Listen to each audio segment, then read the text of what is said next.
Perfeito. Então, eu acho que podemos começar. Eu vou pedir permissão a todos para a gente poder fazer a gravação. Um momento, gerenciar a gravação.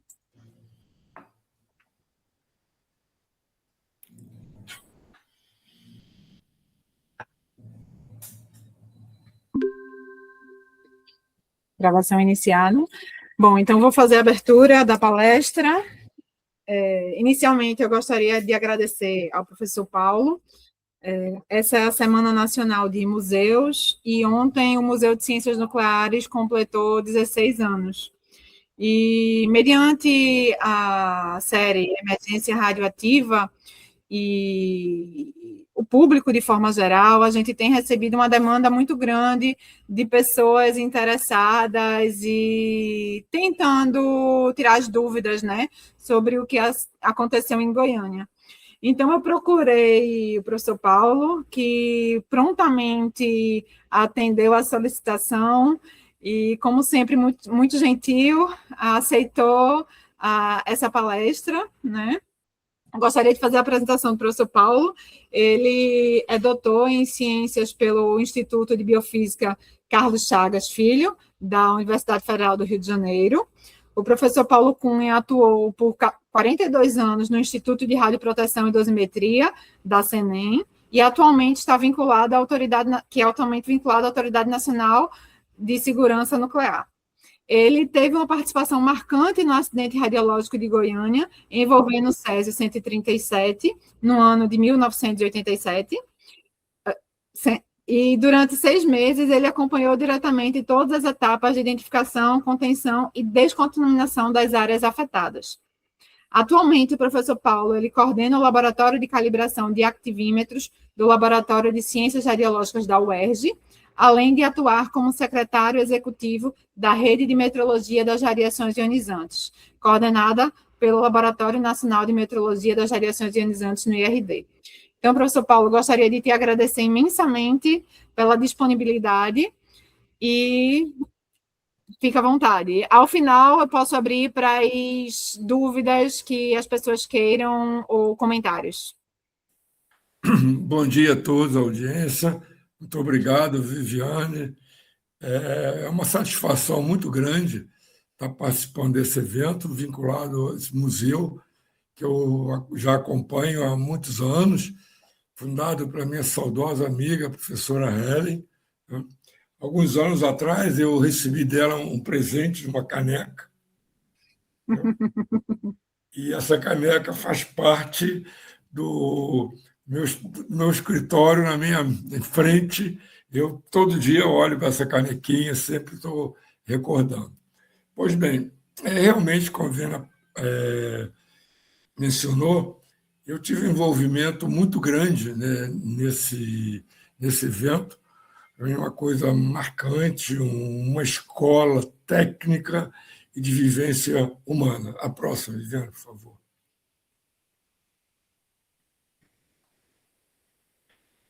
Bom, como eu disse, existem eventos que ficam marcados na nossa vida, né? O acidente de Goiânia foi um deles, né? Não foi apenas uma ocorrência técnica, né? Que a gente, como profissional de proteção radiológica, foi enviado para participar, para resolver. Ela foi, acima de tudo, uma experiência humana, né? De responsabilidade perante uma situação grave, envolvendo muitas pessoas, envolvendo uma cidade, o improviso, porque, quer dizer, nunca tinha acontecido no mundo um acidente envolvendo uma cidade, né? Então, faltava infraestrutura no primeiro momento, né? Então, um aprendizado para como resolver a situação, como atender diretamente as pessoas que não entendiam diretamente, né, o cenário que elas estavam envolvidas. A próxima, por favor. Bom, a origem, eu vou fazer um pequeno relato, né, do que ocorreu, eu não sei se todas as pessoas acompanharam, mas em Goiânia tinha um grande hospital e dentro do hospital tinha uma clínica de radioterapia. Eles eram uma clínica antiga e eles tinham um equipamento de tratamento de câncer baseado no césio. Esse equipamento ficou obsoleto, eles compraram um novo baseado em uma fonte de cobalto. E esse equipamento de césio ficou guardado dentro da clínica. E essa clínica estava dentro de um grande hospital. Aí o proprietário do hospital, não me lembro mais quem era, vendeu esse hospital para algum empreendimento e o proprietário contratou uma empresa para demolir, para fazer uma outra.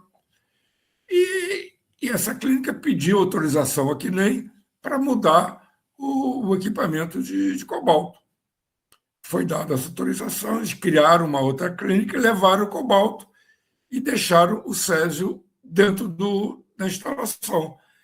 E começou o desentendimento entre os proprietários da clínica e o empreendimento sobre o valor de ressarcimento, né, do investimento na clínica. Foi tudo demolido e judicializado, e essa questão ficou lá há anos, abandonada, nada aconteceu. Aí as janelas foram roubadas, as portas foram roubadas e esse radiador de césio ficou lá dentro. Eu lembro que isso daí aconteceu em 87. Nós não estávamos na época da digitalização que nós vivemos hoje. Naquela época não tinha telefone celular. Todos os arquivos eram feitos em papéis. Então, o órgão controlava que nem... Estava tudo em papel. O pessoal antigo, a gente não tinha os arquivos em nuvem. Era tudo em papel, dentro de umas gavetas, uns armários de ferro, e umas 3 gavetas e uma série de pastas suspensas. E a papelada ia sendo colocada ali, ia ficando gordinha, e quando estava muito cheia, se abria uma outra pasta.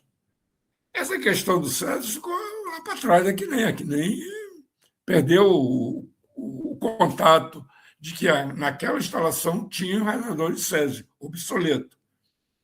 Até que numa cidade, né, interior, como também no Rio, em Recife, em qualquer cidade do Brasil, tem muitas pessoas que vivem de sucata, catando sucata e vendendo, até que as pessoas tiveram notícia de que nessa instalação tinha um equipamento grande de ferro pesado, e eles foram lá e levaram alguns dias para desmontar.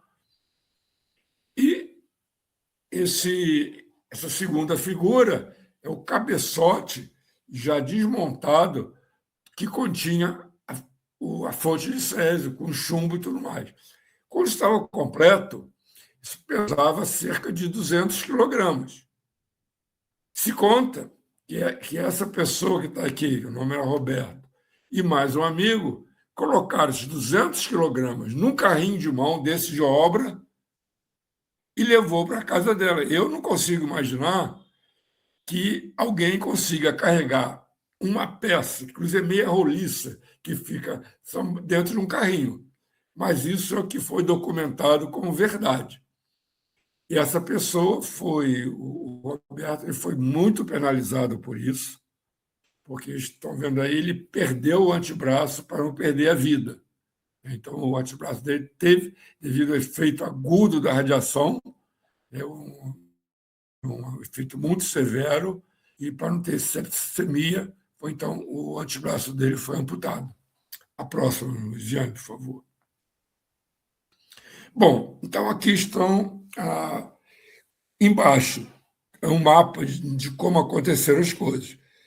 Embaixo, do lado direito, tem a localização da clínica.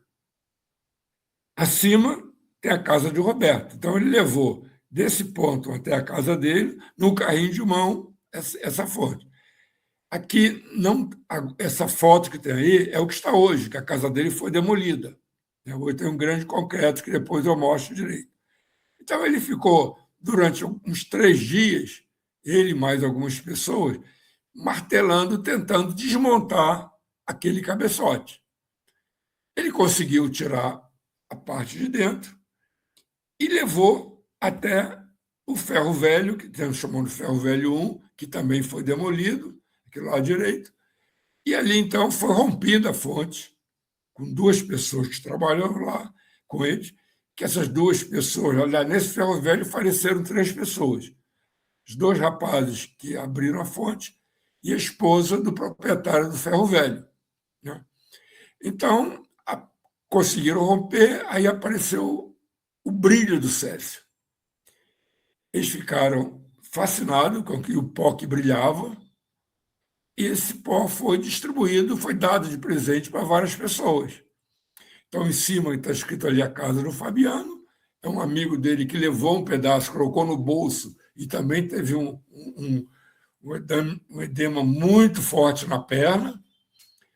Outra parte foi para o Ferro Velho 2, que era o irmão do proprietário do Ferro Velho 1, e foi onde a filha desse proprietário 2, que era o Ivo, que é sobrinha desse aí, ingeriu o césio, a Leide, e veio a falecer, né? E também foi dado uma outro amigo que morava numa casa que passou a ser conhecida como tem um recolhimento de esgoto, elas trabalham com fossa. Então, a pessoa tomando banho, tudo, e o esgoto foi para a fossa e a fossa ficou contaminada, né? Depois, essa fossa também foi concretada. E, finalmente, como parte desse imbróglio todo, eles trabalhavam com papelão, e nesse Ferro Velho 1 vendeu para o Ferro Velho 2 o papelão, e que nesse filme é aquele evento em que aparece um caminhão transportando papelão contaminado. Isso foi real, realmente foi o papelão que veio desse terceiro Ferro Velho. Quer dizer, lá o Ferro Velho não recebeu a fonte, recebeu um papelão contaminado por esse Ferro Velho 1, né? E depois, um insight que eu vou falar mais adiante, quando houve uma correlação entre o dispositivo, a fonte e as doenças, essa fonte foi levada para a vigilância sanitária, né? Então, essa foi assim a dinâmica do que aconteceu. A próxima, Viviane, por favor. Bom, aqui está. Então, o amarelo é onde estava a fonte. Os pontos verdes, desculpe, os pontos vermelhos, foram esses pontos que eu falei, a casa das pessoas diretamente envolvidas. E os pontos verdes, onde encontrou alguma coisa. Então, percebe que Goiânia é muito maior do que o que foi localizado. Então, essa contaminação ela estava restrita à moradia e algumas pessoas que se envolveram diretamente, né, com o dono do Ferro Velho 1, que foi da onde foi fragmentada a fonte. Então, não era um grande número, não se espalhou pela cidade inteira, estava concentrado também com uma parte da sociedade, pessoas, na maioria dos casos, pessoas carentes, né? A próxima, Viviane, por favor. Bom, então o contexto, né? Então, vamos ver, mais ou menos no dia 13, a fonte foi tirada lá do que sobrou da clínica de radioterapia, e no dia 18, o Roberto e o outro amigo dele venderam o miolo que continha a fonte para o Ferro Velho 1, né? A Maria Gabriela, que era esposa do Ferro Velho, veio a falecer em outubro de 87, ela foi a figura central, porque ela teve um insight assim que ela percebeu que uma série de amigos, pessoas que conviviam ao redor dela, estavam doentes. Muitos internados, com vômitos, diarreia, várias feridas, perdendo o cabelo, e ela fez uma conexão entre a peça que estava na casa dela e as pessoas. E ela chamou esse outro cidadão que está do lado dela, de cabelo grisalho, chamava-se Geraldo, e para, junto com ele, levar a fonte para a vigilância sanitária. A mesma coisa, ela fez a conexão de que alguma coisa perigosa tinha que ser comunicada à vigilância sanitária. Ela não jogou ele no lixo, no lixão, não jogou dentro de um rio, como está no filme, foi sugerido se jogar no rio. Né? Então, uma pessoa realmente fantástica e conseguiu ter essa experiência de vida, esses insights, e ela foi a grande cabeça que resolveu tudo isso. Então, a fonte foi levada para a vigilância sanitária, no ombro, ele pegou, estou dentro de um saco, essa pessoa colocou no ombro, e embaixo tem essas mãos, são as sequelas que o Geraldo teve de manipular essa fonte para levar até a vigilância. E na vigilância colocou em cima do balcão, aí começou a contar, o pessoal da vigilância ficou super preocupado com essa história toda, né? E a pessoa, o coordenador, que também acabou recebendo uma dose razoável para a proximidade dessa fonte, não teve sequelas, mas a dose dele foi estimada depois, foi uma dose elevada, e ele, então, pegou essa cadeira e colocou essa fonte fora do prédio, ficou na entrada. Bom, esse prédio aí, hoje em dia, ele não é mais vigilância sanitária, ele foi transformado na Fundação de Áreas Acidentadas Leide das Neves, em homenagem a essa menininha, que era a sobrinha da Maria Gabriela, que também veio a falecer. Né? Então, em homenagem a ela, hoje esse centro tem esse nome. O próximo, Viviane, por favor. Bom, a parte da fonte está na vigilância sanitária. Os vários pacientes internados no hospital de doenças tropicais, porque eles não sabiam identificar, como tinha vários pacientes com manchas pelo corpo, achavam que era doença tropical, até que um médico também teve um insight, junto com o pessoal da vigilância sanitária, começou a conversa de que isso poderia ser radiação. Então, o médico entrou em contato com o físico que tinha estudado com ele, o Walter, que nesse Netflix a pessoa que representa esse ator do lado direito, mas o Walter hoje é o que está do lado esquerdo, quer dizer, já não é mais tão jovem assim, né? Então, o Walter, ele era uma família goiana, estava na cidade, como retratou o filme, visitando o pai, foi conectado, conseguiu um detetor e realmente confirmou que se tratava de que era radiação. Imediatamente ele contactou a CNEM, na pessoa do Dr. Júlio Rosenthal, já falecido, uma pessoa muito ética, muito honesta, um doce de pessoa, também era muito meu amigo, né? Esse é o ator que representa ele na série da Netflix. O Rosenthal fazíamos, eram parceiros em várias atitudes de proteção radiológica, e ele me ligou, né, no próprio dia 29, me convidando para ir com ele para Goiânia. Paulo, aconteceu isso. Ele falou, Rosenthal, como é possível, Césio? Realmente, eu não imaginava que fosse possível ter um acidente com o Césio. Eu não tinha um conhecimento de aquele Césio, era um sal higroscópico que podia. Eu achei que era alguma coisa metálica. Eu não trabalhava na área de radioterapia, não tinha esse conhecimento. Falei, mas tal, não é possível tal. Você me dá um tempo que eu conheço o físico desse hospital e vou ligar para ele. Liguei para Goiânia, para esse físico, ele me atendeu, e o físico desse hospital me negou que estivesse acontecendo alguma coisa na cidade. Não, Paulo, fique tranquilo. Na realidade, você está reparando que eu não Rosenthal e tem um dispositivo amarelinho, aquele é um monitor individual. Na época, coordenava no RD o serviço que fazia essa monitoração das pessoas, né? Que paga, né? Pois bem, né? Então, como eu estava informando, eu fiquei meio descrente na época, na hora, né? Principalmente o físico que eu conhecia, que eu tinha relação de trabalho de proteção radiológica com ele, me negando o acontecimento. Aí eu falei, Rosenthal, vamos fazer o seguinte, eu já comprei minha passagem, estou indo para lá. Você vai, se chegar lá, realmente tiver acontecimento, eu vou me organizar e amanhã de manhã eu vou para aí. E assim foi. Chegando lá, ele me organizou, ele me chamava, Paulinho, vem para cá, a coisa aqui está feia, não sei o que, tá. Aí eu, enfim, aí já começa aquela questão pessoal do envolvido, né? E eu estava, como falei, só com uma bolsinha com poucas roupas. O próximo, Viviane, por favor. Então, era dentro do estádio.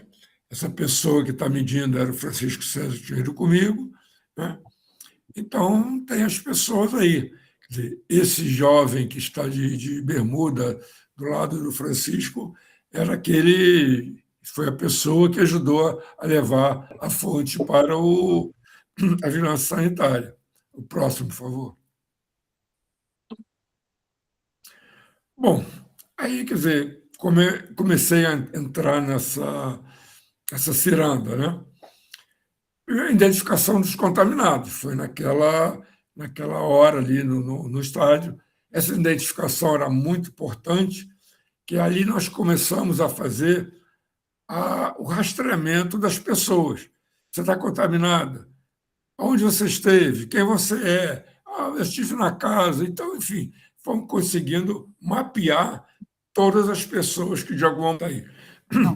Então, quer dizer, começou a mapear todas as pessoas, fazendo a interligação de todas as pessoas que estavam ali com aquelas que participaram no Ferro Velho ou na abertura da fonte, por aí afora, né? Então, foi uma etapa muito importante de rastreamento e documentação da extensão e quais as pessoas, seus endereços e tudo mais, né? Então, aí começou a improvisação, né? Aí, por exemplo, fatos reais. Você encontra uma pessoa com chinelo ou com sapato contaminado. Você não pode deixar a pessoa continuar com aquilo. Você pega, arruma, nem me lembro direito como é que a gente fazia, mas enfim, pegava alguém, alguma coisa, mas pegava. Vamos colocar, era uma toalha, alguma camisa e tal, fomos recolhendo. Vai guardar isso aonde? No estádio. Não tinha nenhum lugar para a gente guardar isso. Aí, o que a gente fez? Pegamos isso, colocamos dentro de um saquinho de supermercado, entramos no estádio, escondemos esse saquinho em um lugar lá no estádio, porque não tinha o que fazer com isso, levar para onde? Né? Bom, então começa a improvisação. Depois disso, né, e no dia seguinte começou e muitas pessoas para lá. E todas as pessoas do IPEM, do CDTN, de todas as unidades da CNEM foram para lá, dezenas de profissionais foram para lá. Né? Aí tivemos que começar a organizar isso. Aí eu comecei a me afastar um pouco dessa área de ir para a rua, fazer monitoração e passar a organizar e a liderar essas equipes. Né? Mas a gente tinha uma carência muito grande de infraestrutura. E nós fomos junto com a colaboração com a prefeitura, com o Estado, foram cedendo algum material, alguns carros, o caminhão e tal, né? Mas as roupas, quer dizer, nós tínhamos um número limitado de macacões, de máscaras. Isso, a equipe do RD o RD foi acionado e entrou numa correria de comprar material, máscara, e galões, tambores para mandar para Goiânia. Né? E, para você ter ideia, quando ele começou com as roupas, por exemplo, começamos os nossos macacões mandar para uma determinada lavanderia. Quando ela percebeu que esses macacões eram usados por nós, pelo pessoal da CNEM, ela se recusou a lavar os nossos macacões. A gente explicava, olha, os macacões não estão contaminados. Antes de mandar para lavar, nós monitorávamos todas as roupas, mas não foi suficiente, ela não aceitou mais. Tivemos que montar uma lavanderia. Então, arrumar uma casa, comprar máquina de lavar roupa, enfim, organizar todo esse esquema. uma série de equipamentos foram mandados para Goiânia. Alguns equipamentos começaram a dar enguiços. Pequenos enguiços, a maioria deles, por exemplo, problema de cabo. Não tínhamos como reparar, tínhamos que montar uma oficina. Né? E assim vai. Até de montar um refeitório. A alimentação, de início, era um problema, porque a gente ficava saindo, não tinha umas pensões, não tinha uma pensão grande, para todo mundo se alimentar. Enfim, eu tinha que montar um refeitório exclusivo para nos atender. Né? E assim foi. Né? A próxima, então, por favor.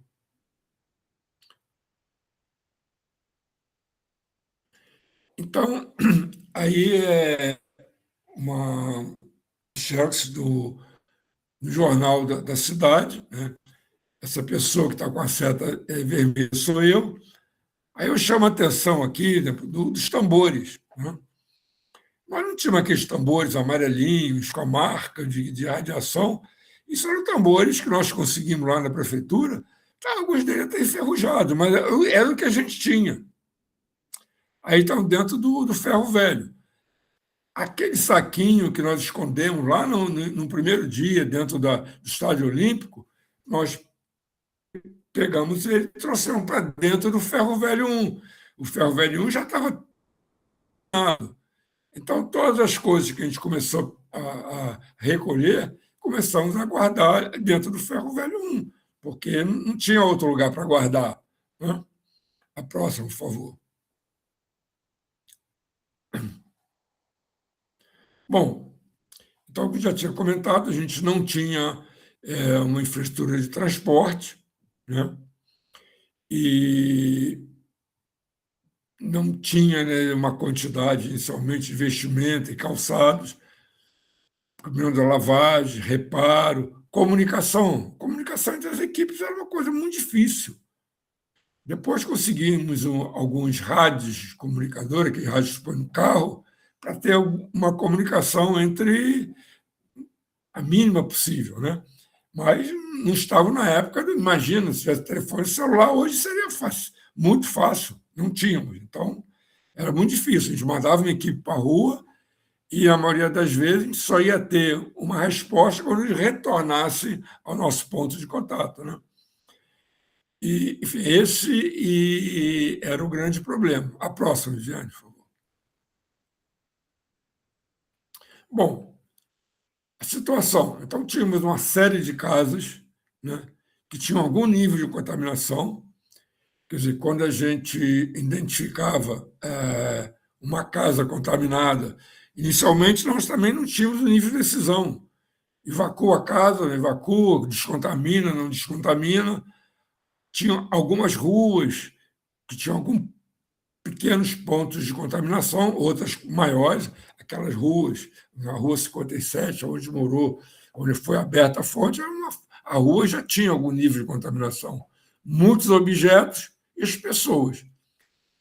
As pessoas, inicialmente, estão muito assustadas e desconfiadas. Né? Por exemplo, né? Quando assim que a gente chegou na cidade, a impressão é que as pessoas nos evitavam. Elas não procuravam contato com a gente. A gente andava, elas tinham um certo, como se nós fôssemos uns ETs. E quando a gente conseguiu alguma aproximação, uma pergunta frequente era a seguinte: por que vocês não distribuem para a população esse remedinho que vocês tomam? Mas que remedinho é esse? Não, a gente não toma nenhum remédio. Como? Vocês tomam. Vocês não têm medo da radiação. Vocês mexem com a radiação e a radiação não faz nada em vocês. Como é que ela faz com as pessoas que moram aqui e com vocês não faz nada? Então, eu tive que explicar que nós tínhamos um detetor, a gente conseguia ver qual era o nível e tal, mas elas ficavam ainda meio desconfiadas. Aí medíamos e tal, não, está tudo certo, a maioria das casas não tinha nada, quem nos chamava. Aí elas faziam assim, invariavelmente vinha oferecimento de um copo de água. Não só pela delicadeza, mas era uma maneira de nos testar. Estavam dizendo que as coisas estavam boas, nós éramos capazes de beber a água que eles bebiam. Aí a gente bebia, independente de qualquer coisa. E até um copo, às vezes, meio sujinho, mas bebia assim mesmo, né? Como eu falei, essas casas eram casas de pessoas muito simples, né? Pessoas carentes, às vezes, e depois vinha um cafezinho. Olha, esse cenário da água e cafezinho acontecia em 100% das casas que a gente ia. Uma outra coisa que acontecia é que, também por causa de desconfiança na nossa atitude, passavam a dizer: está tudo bem. Quando passava uma outra equipe no mesmo local, eles chamavam, sem dizer que nós já tínhamos passado, e pediam para eles refazer as medições.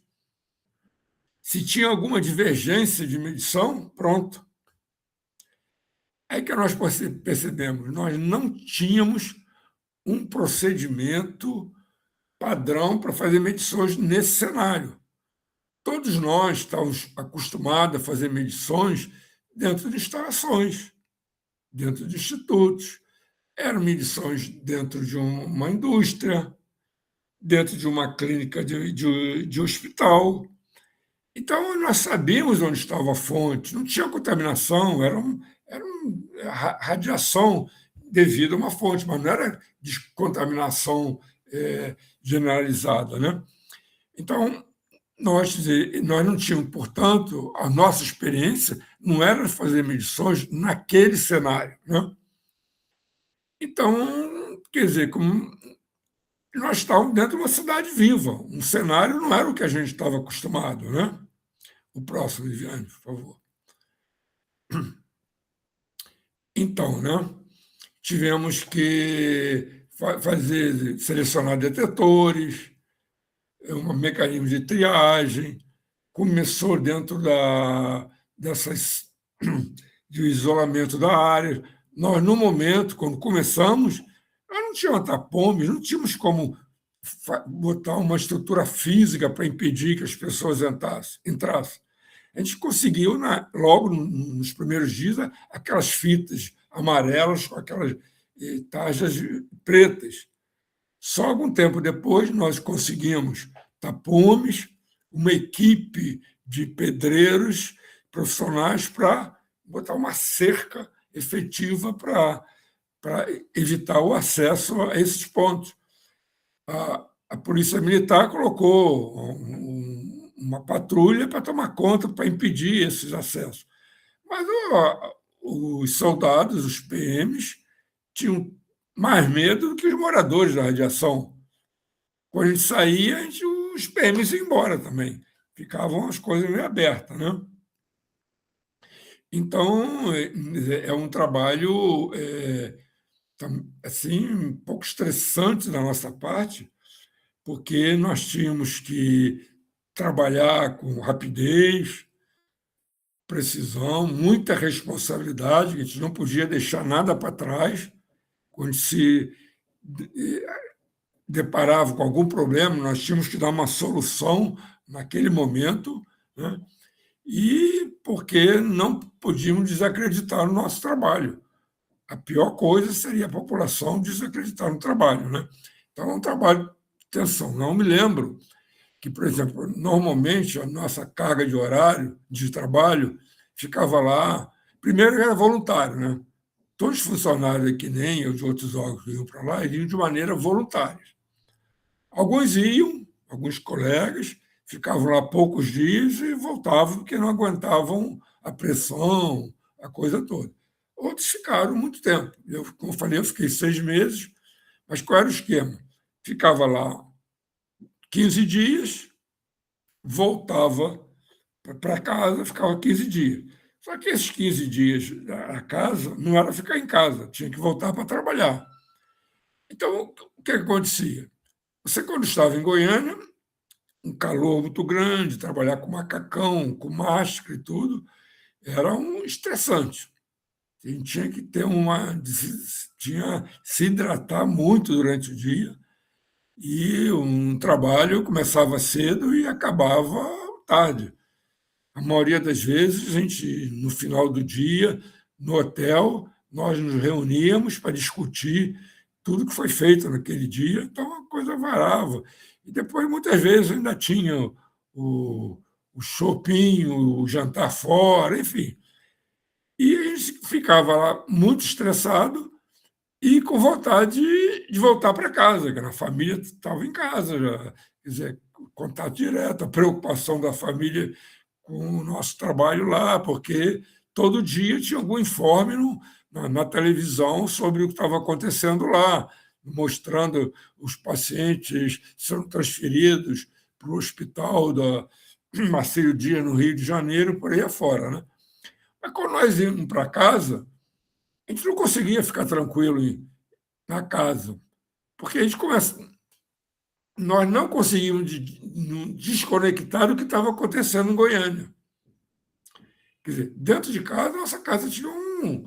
Quer dizer, o nosso trabalho ele era nos institutos. Em casa não tinha muita coisa para fazer, porque já tinha rotina, os filhos iam para o colégio, a mulher ia trabalhar, enfim, né? E ia para o IRD, eu trabalhava no RD, né? Chegava lá, eu também estava fora da rotina do RD. Né? Eu tinha parado de fazer as coisas. Eu estava lá, também era difícil voltar para a rotina do RD, mesmo porque ela ia ser interrompida uma semana depois. Então, a gente ficava naquele dilema. Rio, quando estava no Rio, querendo estar em Goiânia. Quando estava em Goiânia, estava querendo estar no Rio. Né? Enfim, vamos então à próxima, Viviane, por favor. Bom, então, quer dizer, no Estádio Olímpico tinha uma filas enormes, né? É uma fila mesmo muito grande o dia inteiro. Então, foram 112 mil pessoas foram monitoradas e 249 foi constatada algum tipo de contaminação. Né? E, em função disso tudo, vários imóveis foram demolidos, outros foram descontaminados. Né? Então, como eu falei, essa busca entre parentes e amigos foi muito importante para a gente identificar todos os focos de contaminação. Nós usamos vários tipos de monitores. Esse, que tanto quem está fazendo a monitoração das pessoas como das roupas, na realidade, isso não é um detetor específico de proteção radiológica. Ele é um instrumento usado muito em geologia. Tem uma sensibilidade muito grande. Então, são equipamentos muito bons para você detectar a presença ou não de radiação ou contaminação. A quantificação tem que ser feita com outro instrumento. Mas para fazer um screening era muito bom. Né? Em relação às casas, a gente tirava as casas evacuadas, quer dizer, elas foram fechadas, né? Depois voltou, aí fazia uma monitoração de todas as coisas que estavam lá dentro. Do lado direito, isso aí tem um contador de corpo inteiro. Né? Isso daí foi um instrumento montado lá em Goiânia, com uma tecnologia que a gente tinha no RD. Qual era? Isso aí tem um detetor que é sensível, capaz de medir a contaminação interna das pessoas. Então, todo esse dispositivo ele foi construído rapidamente na oficina do RD. Quer dizer, aquela blindagem em cima, tem dentro dessa estrutura, uma estrutura de chumbo, tem um detetor. Essa estrutura de chumbo, esses carrinhos, tudo foi construído no RD. Então, mostra a importância de você ter um instituto, né, com essa capacidade para atender uma situação de emergência. Você não consegue montar um dispositivo desse de uma hora para outra, ou então procurando quais as oficinas na cidade capazes de fazer isso. Isso leva tempo. Né? Então, adiante, a próxima, Viviane, por favor. Bom, aí a monitoração, esses detetores que, com cuidado, isso lá direito já é um detetor específico para medir a dose. Em algumas situações, tínhamos os detetores teledetector, quem tinha um detetor na ponta de uma haste grande, Então, a gente fazia medições à distância antes de chegar ao local. Toda vez que a gente entrava em algum lugar contaminado, antes de sair, a gente se monitorava, né? Então, todos os cuidados de proteção radiológica foi. Na realidade, eu trabalhei 42 anos no RD. A única período que eu recebi alguma dose foi nesses 6 meses. Então, meu monitor registrava a dose. Não há como trabalhar nesse evento sem receber nenhuma dose. Mas as doses totalmente dentro dos limites, aliás, bastante abaixo dos limites para trabalhadores ocupacionalmente expostos, né? Também tive uma pequena contaminação interna, né? Também não é difícil, uma contaminação pequena, mas tive, né? Como efeito daquela primeira ida para Goiânia, quando eu voltei de Goiânia e fui direto para o RD, cheguei lá, eu fui me monitorar e o meu sapato estava contaminado, né? O sapato foi direto para o rejeito lá do RD. A próxima, Viviane, por favor. Bom, aqui é o ferro velho 1, para onde foi vendido a fonte. Foi nesse ambiente que a fonte foi aberta, foi fragmentada e foi dada como presente. Esse cidadão que está aí é o Evaí, é o dono desse ferro velho. A esposa dele foi que levou a fonte para a vigilância sanitária, veio falecer. E os 2 rapazes que faleceram eram funcionários dele, e a menina que faleceu era sobrinha dele. Então, as coisas aconteceram muito ao redor. O Evaí não faleceu, ele recebeu uma dose grande, mas não teve grandes sequelas. Ele não morreu de efeito de radiação, ele veio a falecer de cirrose. Ele era um boêmio, muito falador, tinha um ciclo de amizades muito grande, né? Então, ele não vivia muito dentro do ferro velho.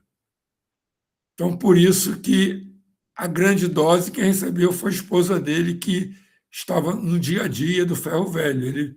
Ele ia mais para dormir no ferro velho, né? Então, vocês reparem que é uma desorganização. Esses carrinhos, dessa foto lá direito, são os carrinhos usados por essas pessoas que pegavam materiais para reciclar, enfim, eram pessoas que têm todas as grandes cidades, né? Então, você tinha dentro desse ferro velho uma contaminação generalizada. Quer dizer, a fonte não estava mais aí, não tinha nenhum. Quando nós chegamos lá, era uma contaminação generalizada, mas de baixa intensidade. Nada que não permitisse que a gente, um profissional de proteção radiológica, pudesse atuar. A próxima, Viviane, por favor. Bom, como eu disse no início, não tinham barreiras, né? Tinha os guardas que, teoricamente, impediam as pessoas de entrar. Nessa foto aí, eu mostro um cachorro que estava entrando dentro, que transitava dentro do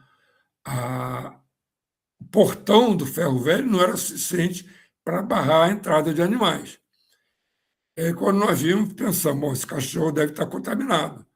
Fizemos um levantamento na redondeza, identificamos qual era o proprietário desse cachorro. Fomos lá, quando o cachorro retornou para casa, o dono segurou, ele realmente estava contaminado, mas a contaminação era no pelo, não detectamos. Lá, demos um banho nele, descontaminamos, e tal, avisamos o proprietário não soltar, manter ele preso. No dia seguinte, voltamos lá, né, o cachorro estava solto. E o proprietário prendeu quando ele estava lá, e a vida do cachorro era solto, e o proprietário não acreditou, não sei qual a razão, soltava. Então, olha, esse evento aconteceu algumas vezes. ligávamos para a prefeitura, que lá tinha aquele serviço de coleta de animais errantes, né? Que chamava uma carrocinha, tinha uma equipe que laçava os cachorros, e, enfim. E eles disseram que iam mandar, eles tinham 6 laçadores, nunca apareceram os laçadores. Depois veio saber, os laçadores tinham medo da radiação, se recusavam a fazer esse trabalho.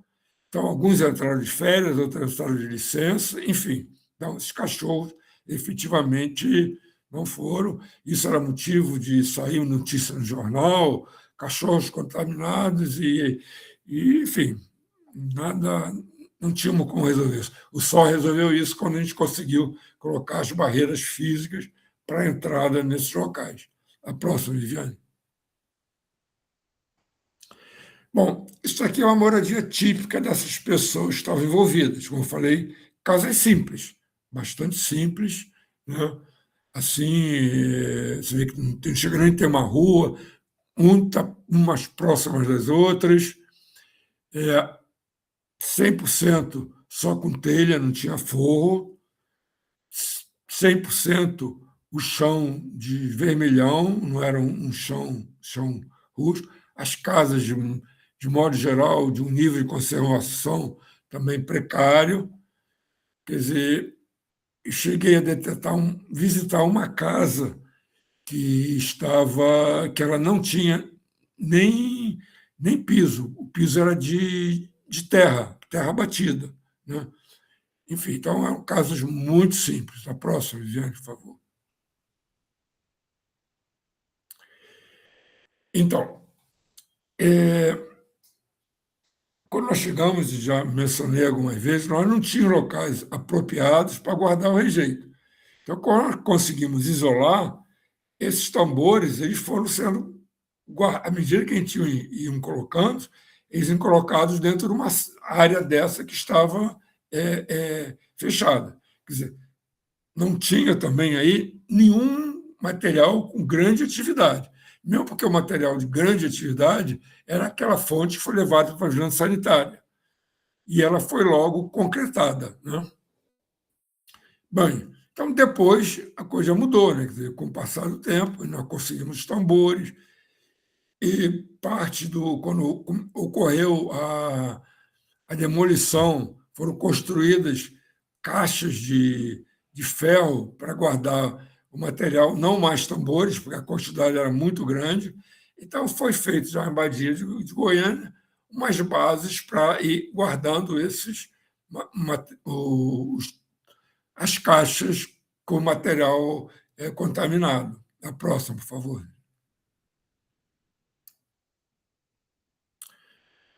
Bom, uma dificuldade inicial, como eu mencionei, era uma falta de um padrão de assentamento e de reportar as medições que eram realizadas.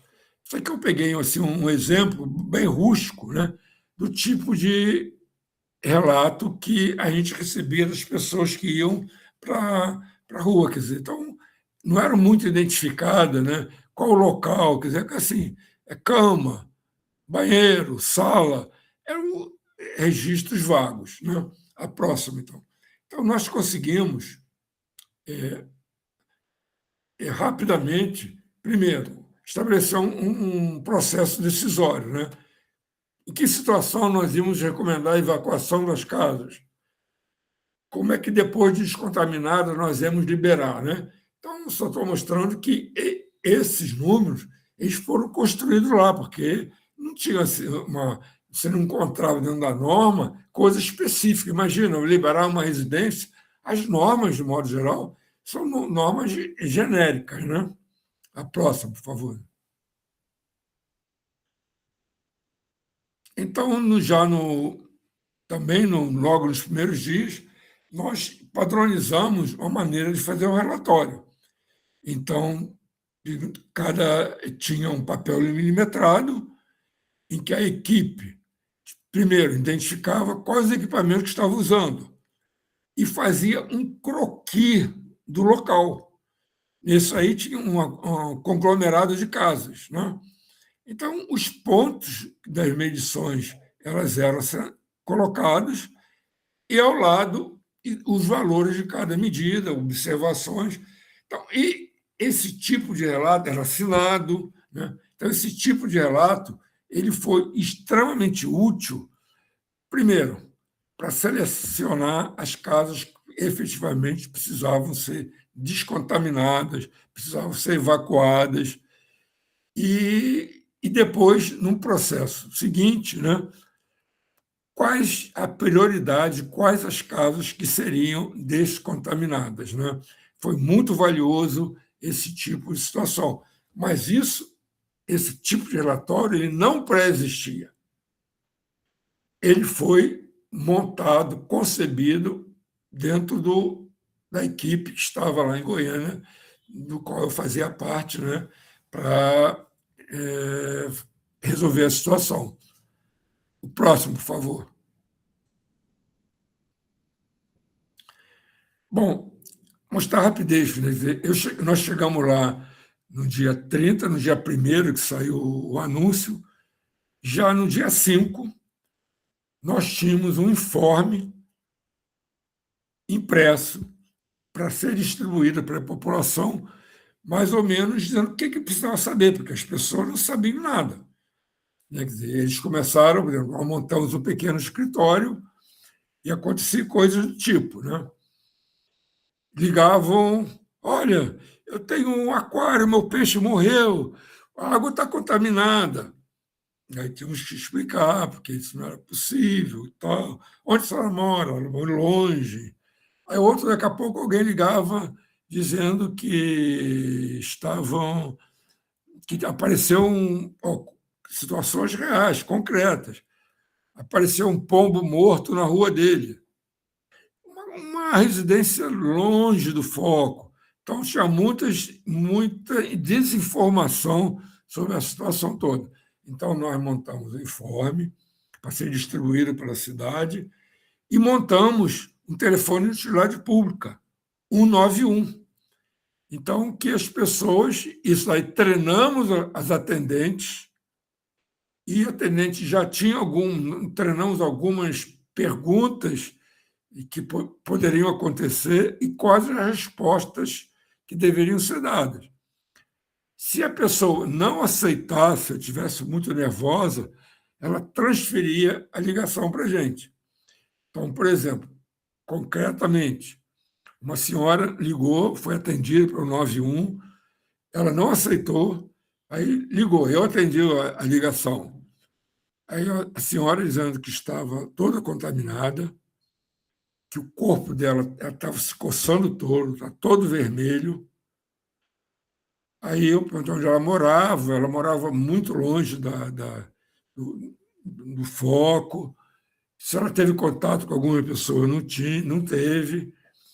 Aí eu falei, olha, vamos fazer o seguinte, eu acho que é muito pouco provável que a senhora tenha alguma coisa, só não tem nenhum contato e tal. Não, mas eu tenho isso aqui. Então faz o seguinte, vai até o Estádio Olímpico, tem pessoas lá para monitorar. Eu já estive lá.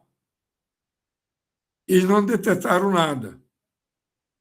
Mas eu sei que eu estou contaminada. Aí vamos fazer o seguinte, se ela tem uma dermatologista, tenho. Então, você vai ainda hoje, diz uma casa de urgência, e leva esse telefone para a sua dermatologista. Se a sua dermatologista tiver alguma dúvida, manda ela ligar na hora que eu vou conversar com ela. Combinado? Ela, combinado. Ela foi, depois me deu um retorno de que era uma alergia que ela estava, que tomou lá um remédio e sarou. Então, o que eu tenho muito orgulho foi da rapidez que a gente conseguiu fazer isso. Quer dizer, em 4 dias nós montamos, treinamos, fizemos tudo. Naturalmente, que tivemos o apoio também dos órgãos públicos de Goiânia, né? O próximo, por favor. Então, eram essas as principais recomendações. O telefone 191, respeito às barreiras físicas, para as pessoas respeitarem o que a gente colocou. Em caso de dúvida, comparecer ao Estádio Olímpico. E as pessoas iam seguidamente ao Estádio Olímpico. elas tinham a ideia de que poderia se contaminar de uma hora para outra. Próximo, por favor. Bom, é o meu ponto de vista isso. É o momento mais difícil dentro das casas. Porque quando nós íamos entrar nas casas, as casas já estavam fechadas, já tinham sido evacuadas. Né? Então, minha filha, as casas foram evacuadas. Né? Então, as famílias saíam imediatamente. Deixavam tudo para trás. Quando nós chegávamos, por exemplo, tinha comida em cima do fogão, comida estragada. Muitas vezes, pratos de comida em cima da mesa. Geladeira, a gente abriu comida estragada na geladeira, do jeito que foram embora. As pessoas, a impressão que eu tenho, pegaram alguns documentos e foi embora. Roupa, tudo lá. Né? Então, quando a gente entrava, começava a mexer, essa coisa, até isso, por exemplo, nós tínhamos que fazer uma faxina. Não tinha ninguém para limpar, tirar comida contaminada, comida estragada. Tudo isso nós fazíamos. Né? Aí depois, quer dizer, a brigaveta. A brigaveta era uma coisa muito constrangedora. Você entra na casa de pessoas que você não conhecia, foram embora. Abrir gaveta, fotografias, algumas delas contaminadas, roupas, objetos íntimos. Quer dizer, aquilo. Eu ficava muito constrangido. Eu e todas as pessoas que trabalhavam com isso. Né? A gente botava uma bancada fora da casa, ia trazendo as coisas e monitorando. Tínhamos um tambor, tudo que estava, e uma pessoa anotando. Tudo que estava contaminado ia para esse tambor, e depois essa relação de coisas contaminadas, elas iam para. Foi montada uma equipe de assistentes sociais, e essa lista ia para a assistente social para depois ser providenciado o ressarcimento dessas famílias. Né? Então, foi realmente uma situação muito difícil e constrangedora, impactante. Fora que, nisso também, tinha algumas situações do tipo, né? Às vezes as pessoas ficavam olhando isso de longe, o que a gente estava colocando, o proprietário da casa. Ela ficava fora da área, mas olhava o que a gente estava fazendo. Aí, um dia, não estava contaminado, ela começava a nos pressionar não, sugerir. Não, diz que está contaminado, que ela queria ganhar alguma coisa lá, esse colchãozinho está tão velho e tal. Isso é uma situação.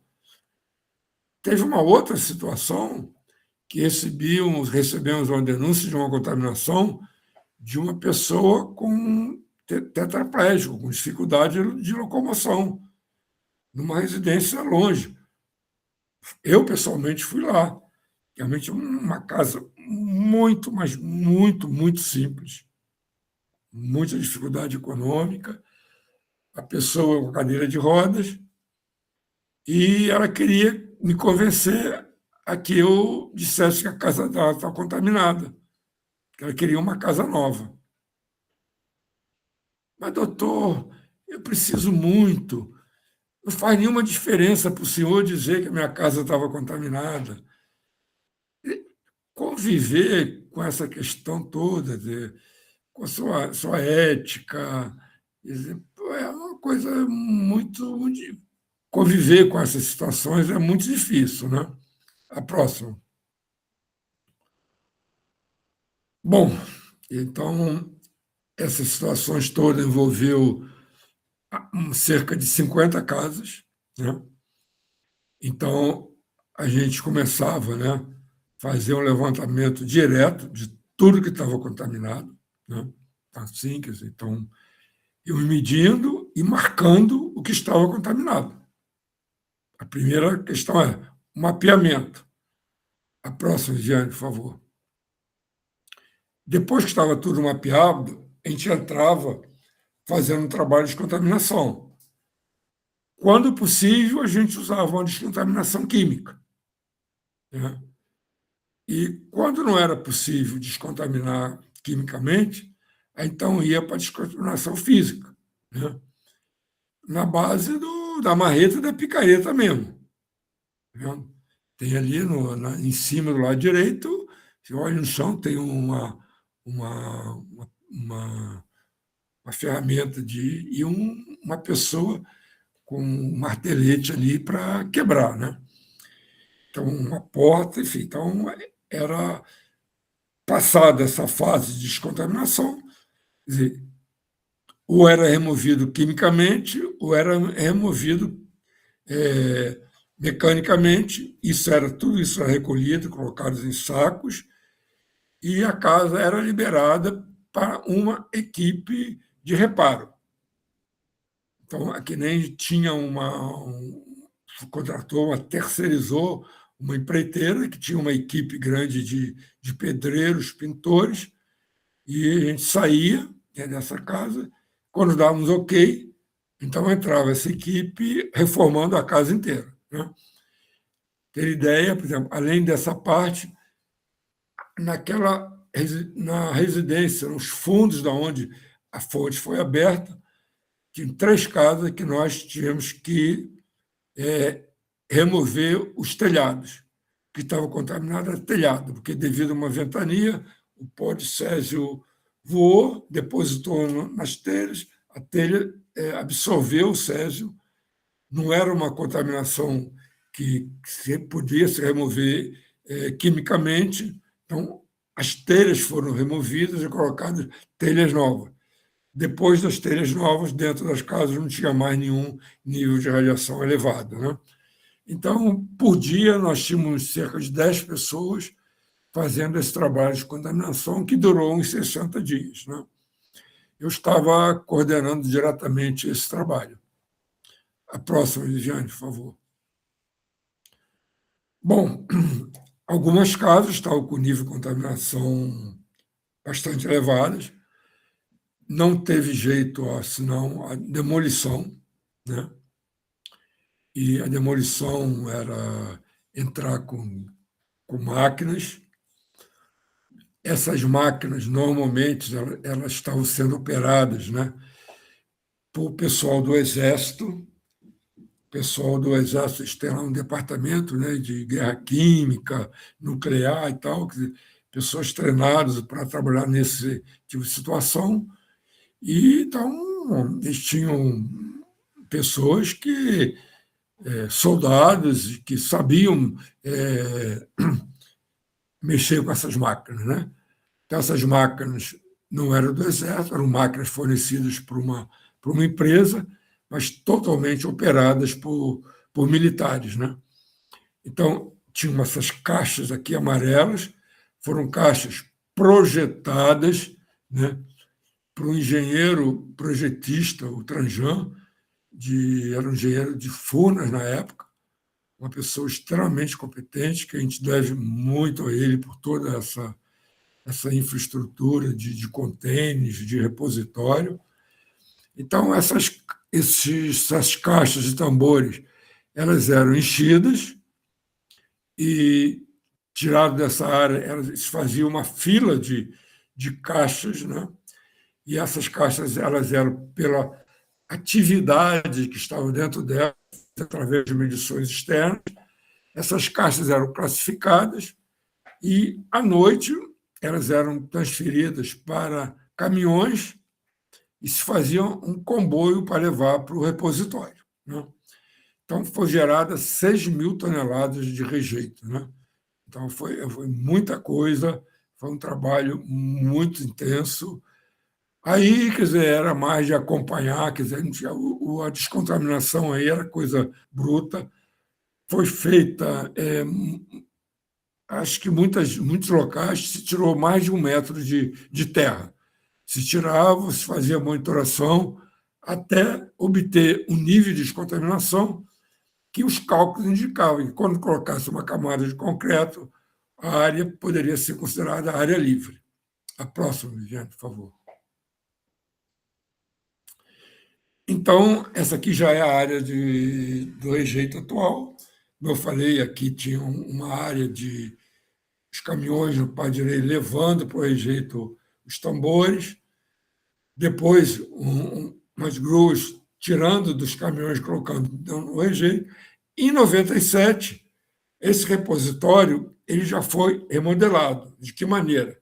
Foi reconstruído, foram feitas grandes piscinas de concreto em que esses contêineres eles foram colocados dentro dessas caixas e os tambores de concreto, por exemplo, toda atividade maior estava dentro desses tambores de cilindros de concreto, como a fonte e por aí afora. Então, isso foi colocado dentro dessas piscinas de concreto e essas piscinas foram fechadas totalmente, lacradas, por cima foi posto terra e depois uma grama, né? Então, o aspecto final é esse gramado que está do lado direito. A próxima, por favor. Então, aqui é o aspecto final. Quer dizer, eu não sei, não posso afirmar que hoje está direto, ainda permanece assim, né? Porque essas fotos eu peguei no portal do governo de Goiás. Então, no portal dá como o atual. Eu não sei se tá modificado ou não, mas essas são as fotos que constam no portal do governo de Goiás com fotos atuais, né? Então, aqui é no Ferro Velho 1, aqui é onde foi desmontado o cabeçote. Aqui no Ferro Velho 1 tem uma história muito curiosa também. Está vendo esse edifício lá no fundo? Né? Tinham muitas pessoas que, quando viu que a fonte aí, ficam pessoas muito preocupadas, né? Então, houve um apelo muito grande que a gente fizesse uma monitoração. Todos os apartamentos desse edifício foram monitorados. Cada cômodo foi monitorado. Não se detectava absolutamente nada. Eu estou falando isso enquanto o ferro velho estava lá. Quer dizer, essa contaminação do ferro velho não era potente o suficiente a radiação chegar a esse. Mas as pessoas ficaram muito, muito gratas, né, para nossa trabalho e começou aí convites para jantar, almoçar, ter galinhada. Então nós passamos a receber muitos convites, né, de interação com a população. Numa dessas interações, aí uma pessoa, numa dessas casal para cá, falou assim: Paulo, posso fazer dar um relato para você? Eu acredito no que vocês falam, vocês são muito competentes, muito amigos, mas, claro, tem Césio, tem. E de noite brilha. E não é possível.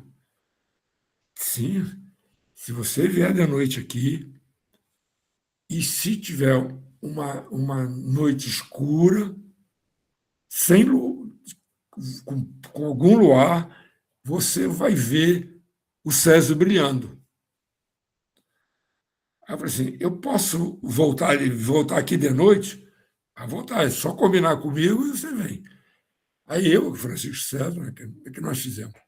Eu entrei em contato com a Companhia de Energia Elétrica e combinei com eles uma hora que eles iam desligar a luz daquele quarteirão. Pegamos os detetores, botamos dentro de uma sacola e fomos para a casa dessa senhora. Ficamos na janela esperando a energia ser desligada. Na hora combinada, nós pedimos para desligar e 10 minutos depois ligar outra vez.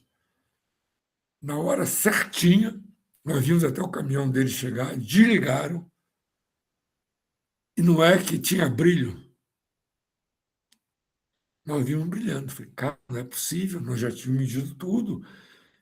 Não tinha uma quantidade de radiação que pudesse indicar isso. Aí descemos, a luz voltou, nós tínhamos visto, era assim um canto que tinha muita vegetação dentro do ferro velho. Fomos lá com uma lanterna, incrível. Sabe o que brilhava? Cacos de louça. esses azulejos, pratos quebrados, coisa desse tipo. Então, a cerâmica esmaltada, ela brilhava no escuro, a luz batia e brilhava.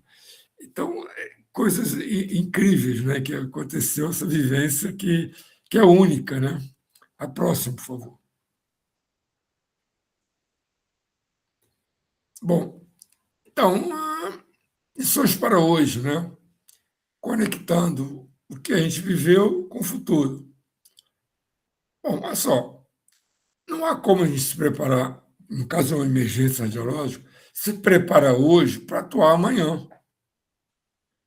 Eu acho que nós fizemos um trabalho muito bom, muito competente em Goiânia, mas olha, nós tínhamos uma infraestrutura muito grande.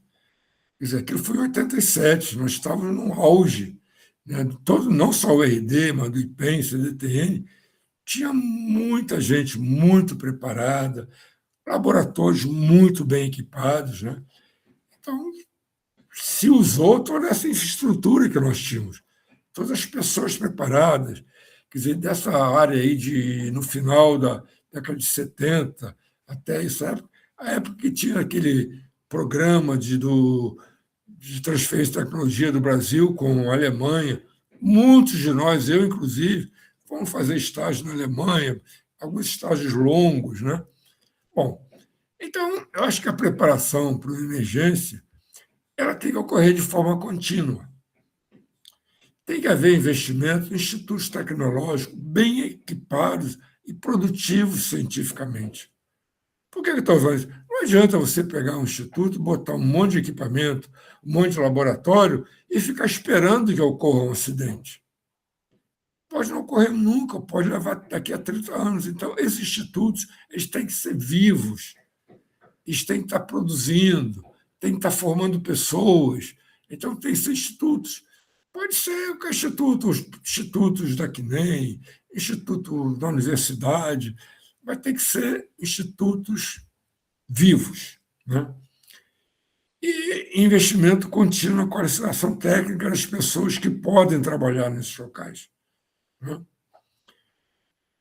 E eu acho que todas as pessoas que poderiam algum dia trabalhar no evento dessa tem que se pensar na humanização das respostas técnicas. Quer dizer, você não pode, ao deparar uma contaminação, ou ao deparar uma pessoa que não está contaminada, não está vivendo nesse ambiente, uma pessoa estressada, nervosa, a sua informação técnica não pode prevalecer a aflição da pessoa. Você tem que estar preparado para lidar com isso. Né? E eu diria responsabilidade profissional. Quando eu falo responsabilidade profissional, é aquilo que você tem que resolver as situações que chegam na sua mão. Você não pode deixar isso para o dia seguinte ou esperar o outro profissional. Né? Então, assim, acho que a tecnologia, os protocolos são indispensáveis, são essenciais. Mas a humanidade e comunicação são indispensáveis. Eu acho que nós conseguimos uma empatia muito grande com a população de Goiânia, em parte pela figura do Dr. Júlio Rosenthal, que era uma pessoa excepcional, ele conseguia uma interação muito boa com a imprensa, e também todas as pessoas que trabalhavam lá. Eu acho que, para os institutos da CNEM, os institutos ligados à universidade, quer dizer, sempre se trabalhou ou com aluno, ou então com as pessoas pedindo ajuda para alguma coisa. Então, eu acho que na nossa formação já tinha alguma coisa desse trato com o público. Né? Mas a situação de Goiânia nos despertou também a paciência e essa veia de comunicação. Mas a comunicação, nós temos que estar preparados para isso. Até a próxima, Viviane. Bom, então, terminando, né, a Goiânia foi realmente uma tragédia. Né? Muitas pessoas ficaram com sequelas, 4 morreram, Mas foi uma escola também assim, importante, mas severa, né? Quer dizer, a gente aprendeu muito, algumas coisas doloridas, né? Quer dizer, aprendi que medir radiação é apenas parte do trabalho. Medir radiação todos nós sabíamos fazer. Acho que nunca nenhum de nós ficou com dúvida sobre o resultado de uma medição. Nós estávamos preparados para medir, né? Mas acho que o verdadeiro desafio é proteger pessoas sem perder de vista a sua dignidade, a sua história e a sua confiança, né? Então, via nisso a experiência que eu tive, que eu tenho, guardo ainda a escola de maneira muito viva, né? E esse convite, né, ela me fez voltar ao passado. Algumas dessas imagens eu tive que buscar no meu arquivo morto, né? E eu só tenho a agradecer o seu convite, né? E uma homenagem que eu deixo aqui também à minha querida amiga, sua mãe, professora Helen Cury. Muito obrigado, hein, a todos pela paciência de me escutar. Professor Paulo, a gente que agradece. Muito obrigada pela disponibilidade, pelo tempo e pela excelente palestra. Eu queria pedir desculpas, eu lamento profundamente pelo ocorrido de hoje, né? São coisas que acontecem que a gente não prevê, e, na verdade, eu nunca precisei excluir uma pessoa de um meeting, então aprendi hoje a fazer a exclusão do que aconteceu. E, de certa forma, eu penso que a palestra teve uma visibilidade e uma relevância muito grande, viu, para chamar a atenção de gente mal intencionada. Então, muito obrigada pela palestra. Eu que E agradeço. agora eu abro para quem, se alguém quiser fazer alguma pergunta, algum comentário, está disponível. Pode levantar a mão e eu vou coordenando aqui.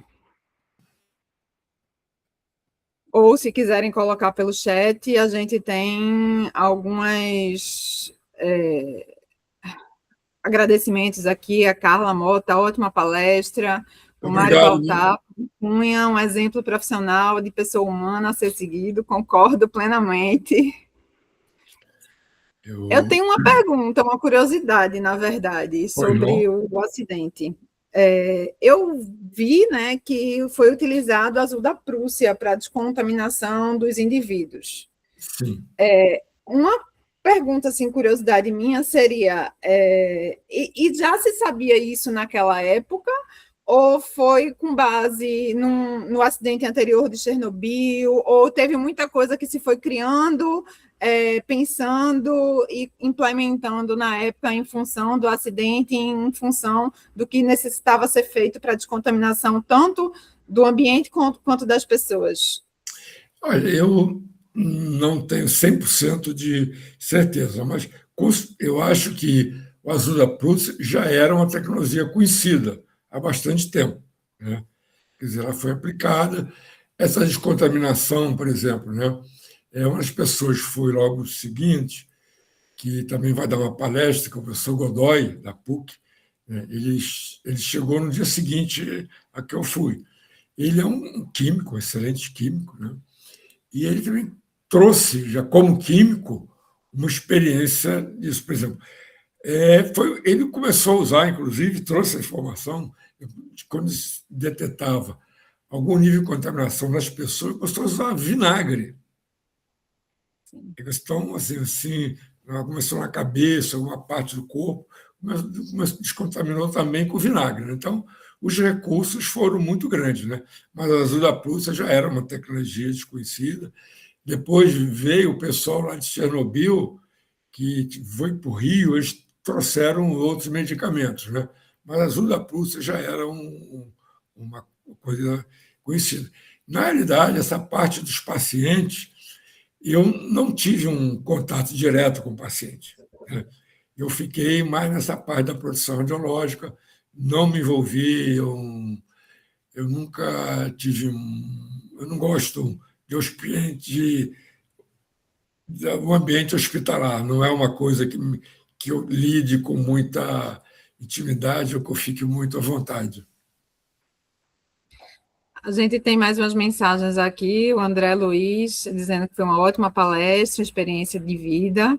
A Samara Machado, Paulo, sua palestra foi ótima, um aprendizado riquíssimo. O acidente de Goiânia traz reflexões profundas e ouvir seu relato reforçou quantas lições podem ser extraídas dessa história, especialmente sobre a importância do treinamento contínuo, da preparação e da responsabilidade. Obrigada por compartilhar conhecimento e despertar tantas reflexões. Eu que agradeço a observação. A Samara é uma professora da UERJ, de área de biologia, também uma pessoa muito querida, né? Muito competente. Né? Tem muitos alunos nessa área. Muito obrigado, Samara. Bom, gente, então eu agradeço novamente a participação de todos, agradeço novamente pela excelente palestra Eu que agradeço. e, em nome do Museu de Ciências Nucleares, quem não pôde acompanhar, a gente vai disponibilizar uma versão, obviamente, cortada, é, no canal do YouTube do museu, tá?